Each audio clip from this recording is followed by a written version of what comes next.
নমস্কার। ধর্মের আড়ালে চ্যানেল থেকে আপনাদের সবাইকে আন্তরিক শুভেচ্ছা জানাচ্ছি। একটা কথা আমরা প্রায় শুনতে পাই যে আত্মহত্যা করে যদি কেউ মারা যায় তার নাকি পুনর্জন্ম হয় না।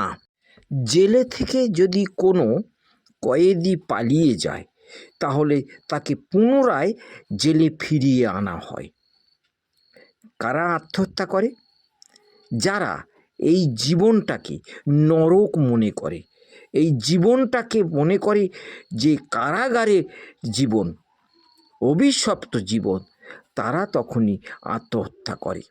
স্বর্গ এবং নরক কোথায় আছে সে ঠিকানা আজও কেউ আমাদের দিতে পারেনি, কিন্তু আমরা এভিডেন্ট নিয়ে বলতে পারি যে এই পৃথিবী হলো স্বর্গ এবং নরকের ঠিকানা।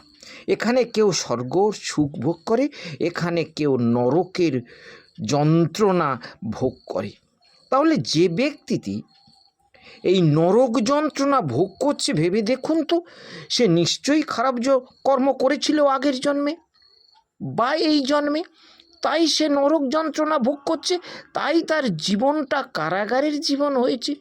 এখন সে যদি পালিয়ে যায়, অর্থাৎ পালিয়ে যাওয়া মানে জীবন থেকে পালিয়ে যাওয়া মানে মৃত্যু, সে যদি মারা যায় তাহলে তাকে ফিরিয়ে আনতে গেলে তো এই জীবনে ফিরিয়ে আনতে হবে, এই পৃথিবীতে ফিরিয়ে আনতে হবে, প্রাকৃতিক নিয়মেই সে তো ফিরিয়ে আসবে এবং পুনরায় সে এই যন্ত্রণা ভোগ করবে।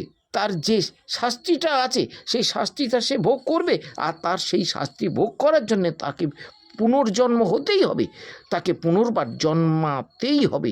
তাই আত্মহত্যা করলে জন্ম হয় না, এ কথাটা সঠিক নয়।